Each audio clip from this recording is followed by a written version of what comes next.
Welcome back to the Real News Network. Again, I'm Jared Ball here in Baltimore, and we're continuing our conversation with Dr. Ray Winbush of the Institute for Urban Research here at Morgan State University in Baltimore as well.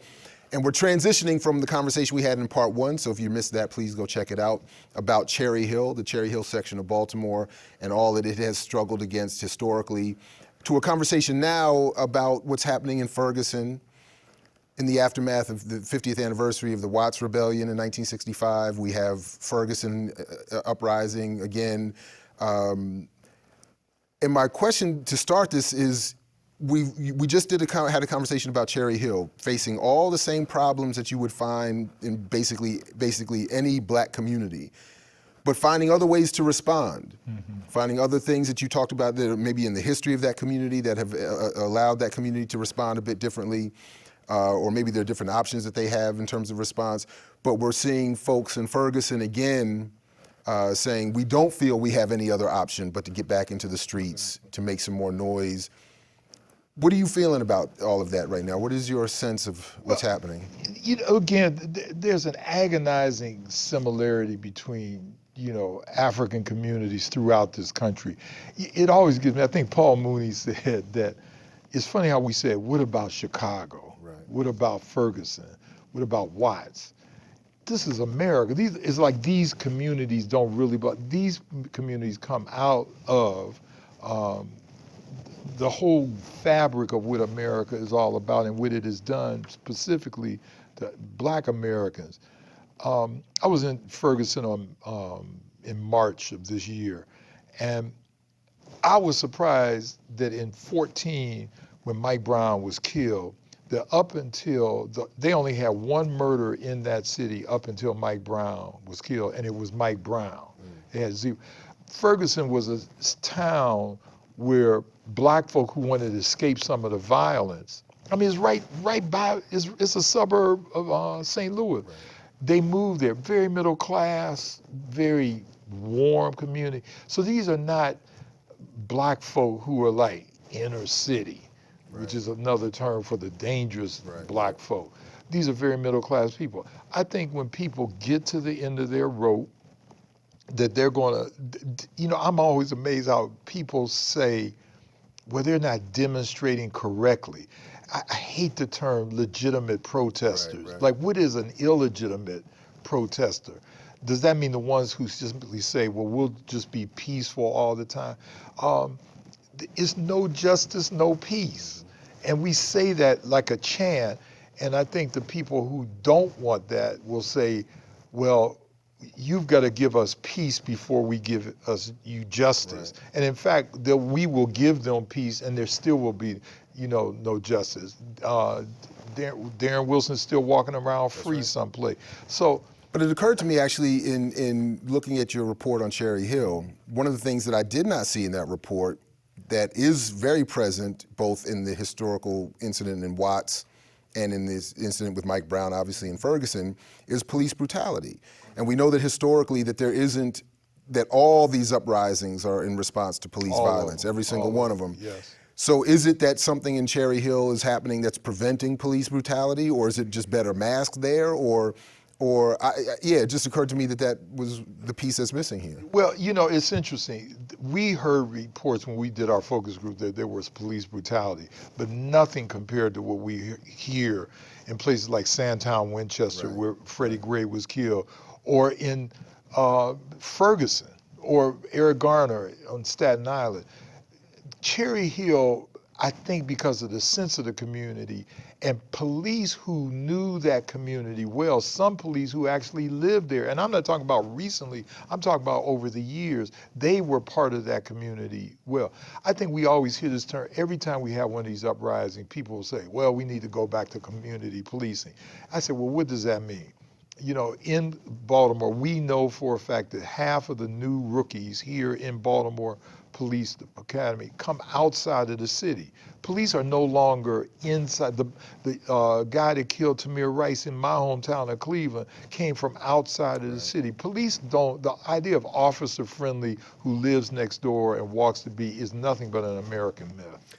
You know, the other part is that we talked about in the last segment about Cherry Hill is the media depiction of black people generally, but obviously those in some form of protest or resistance.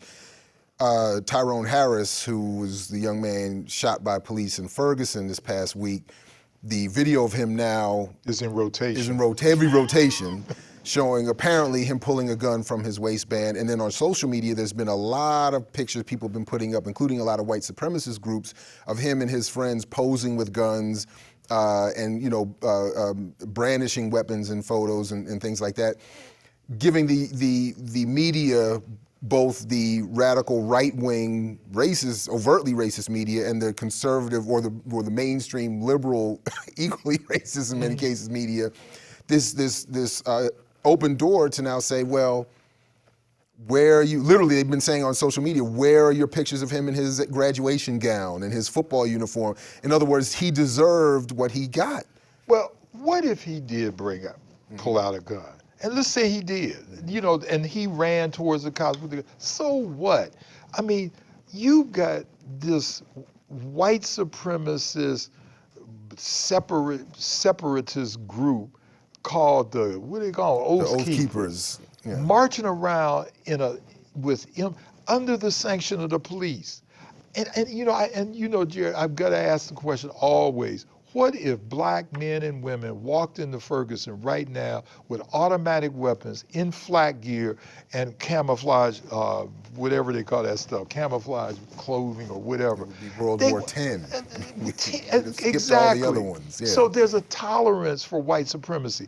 Look, a response to violence, if your children are getting killed, a proper response to violence is at least self-defense.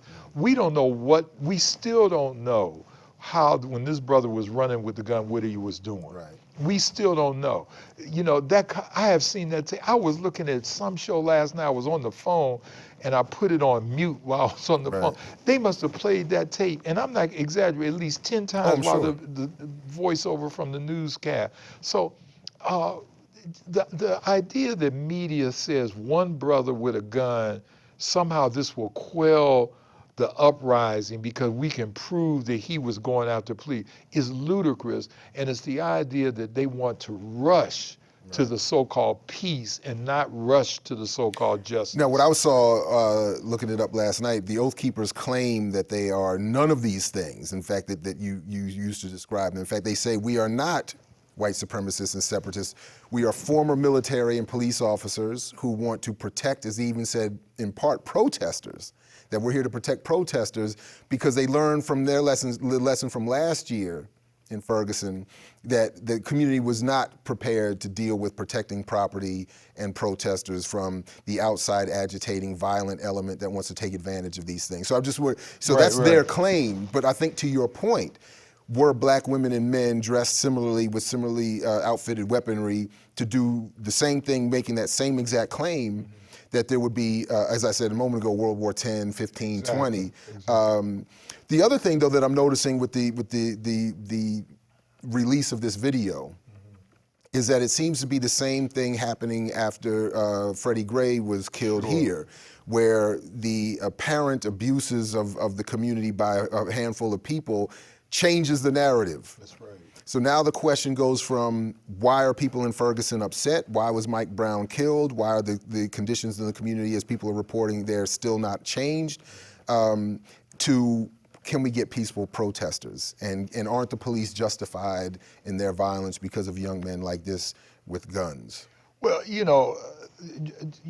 I looked at Jon Stewart's, I love to, his last show, I can't say the word on that. We'll call it bovine feces, for lack of a more appropriate term. A lot of what the media portray is just bovine feces. It's in service of white supremacy. My friend Harry Allen, a Public Enemy, always said we always ask the question. Assassin. Yeah, we always ask the question. As Harry always says, we say, is there racism in the media? And he says, is there racism in education? Is there racism in law enforcement? He said, well, we ought to say, is there media in the racism? Or is there education in the racism? And when I apply what Harry says to the portrayal of all of these uprisings that we did, the strangling of Eric Garner. I actually had a police officer say to me here in Baltimore, I asked him, was Eric Garner killed by police? I asked him that point blank.